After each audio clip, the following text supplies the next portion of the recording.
Dalam Kamus Bahasa Indonesia Adiwimarta, istilah marginal ialah diberi batasan berhubungan dengan batas atau tepi pinggir.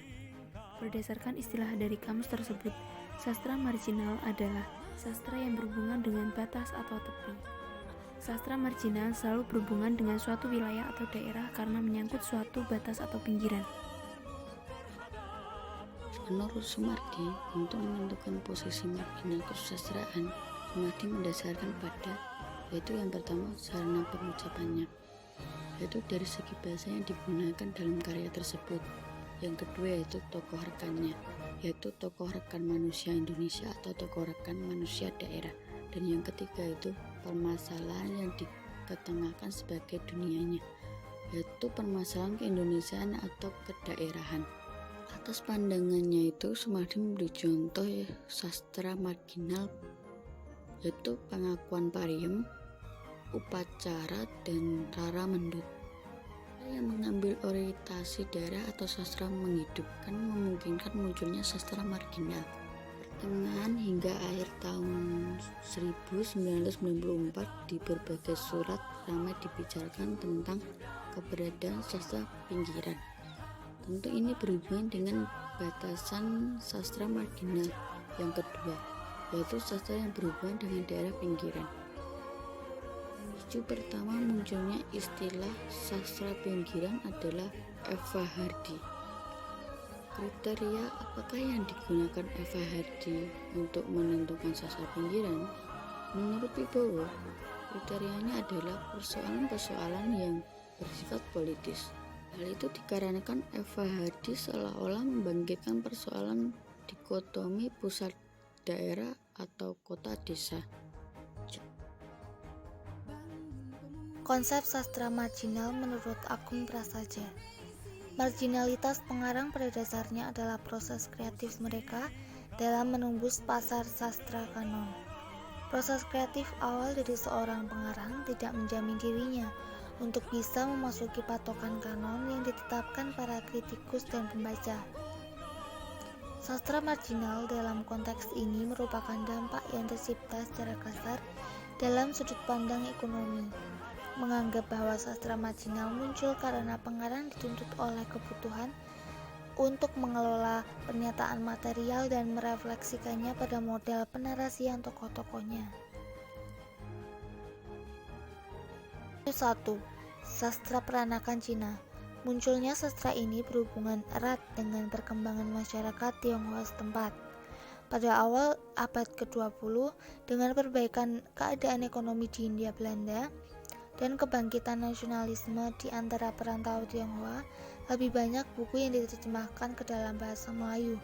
Contohnya yaitu Siti Nurbaya yang terbit pada awal masa Balai Pustaka.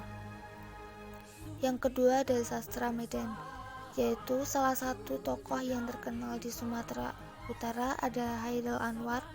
Karyanya yang populer adalah Aku. Yang ketiga, sastra majalah. Sastra majalah adalah publikasi berkala yang ditujukan untuk sastra dalam arti luas. Majalah sastra biasanya mempublikasikan cerita pendek, puisi dan esai, beserta kritik sastra, resensi buku, profil biografi penulis, wawancara, dan surat-surat. Contohnya adalah majalah Horizon. Yang keempat, ada cerita silat. Di Indonesia ada dua jenis cerita silat, yaitu cerita silat Indonesia dan cerita silat Tiongkok atau Cina. Sebelum Orde Baru, cerita silat berbahasa Indonesia dan bahasa Tionghoa sangat populer. Akan tetapi, pada masa pemerintahan Soeharto, cerita silat berbahasa Tionghoa dilarang. Beberapa tokoh penulis cerita silat Tionghoa di Indonesia sebagian besar penerjemah cerita silat Tionghoa. Sebelum Perang Dunia II, ahli bahasa cerita yang terkenal adalah Ong Kim Tiat dan Tan Tek Ho. Penulis cerita silat Indonesia ada S. Haminta Harja dan Herman Pratikno. Kelima, ada puisi mbeling. Puisi mbeling adalah bentuk puisi yang tidak mengikuti aturan-aturan pada penulisan puisi pada umumnya. Yang keenam, puisi kontemporer. adalah bentuk puisi yang berusaha keluar dari ikatan konvensional puisi itu sendiri. 7. Ada sastra warga lokal. Contohnya adalah ada Daun Makrifat karya Kunto Wijoyo, Tetralogi Pulau Buru karya Pramudian Anantatur, Burung-burung Manyar, dan Ikan-ikan hiu karya Y.B. Mangunwijaya, dan Bako karya Darman. 8. Ada sastra Tegal. Sastra Tegal adalah sastra yang berasal dari bahasa Tegal asli, bukan hasil alih bahasa dari bahasa Indonesia ke bahasa Tegal. Memiliki estetika yang sangat berbeda dalam mengekspresikan sebuah karya. Masa perkembangan. Masa perkembangan sastra marginal adalah bersamaan dengan munculnya isu krisis sastra pada awal tahun 1950 hingga akhir tahun 1960. Sastra marginal yang berkembang pada masa itu adalah ragam karya sastra majalah dan cerita silat. Meskipun sampai sekarang bentuk karya sastra majalah dan sastra cerita silat masih terus terbit dan berkembang, perhatian para penelitian dan kritikus sastra tetap tertuju pada keberadaan karya sastra standar. Peminggiran ragam karya sastra marginal ini oleh para peneliti dan kritikus sastra menyebabkan kedudukan, peran, dan fungsi sastra majalah dan sastra cerita silat menjadi terabaikan. Bersamaan dengan lesunya penerbitan Balai Pustaka pada tahun 1950, perubahan status Balai Pustaka yang tidak seperti surat kabar dan majalah. Keadaan itu sangat mendukung pengembangan karya sastra karena banyak majalah yang terbit pada waktu itu. Kedudukan karya sastra majalah masih tetap terpencil karena belum ada penelitian yang dalam dan serius.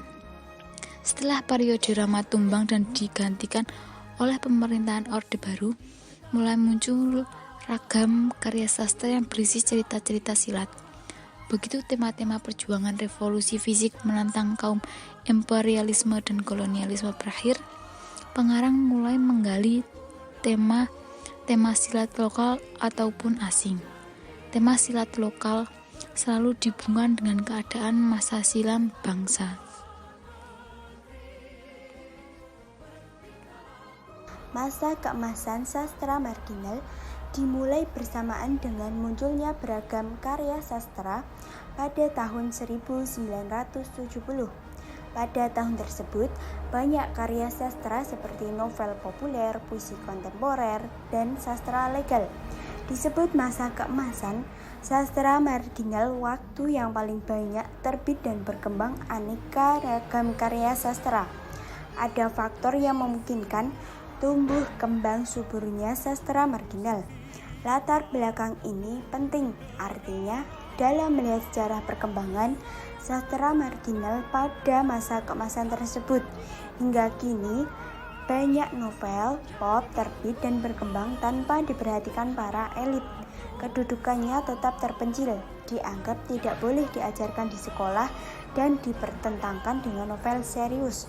Pada umumnya, penyair yang tergabung dalam antologi puisi itu adalah penyair pemula dari daerah dan belum mapan.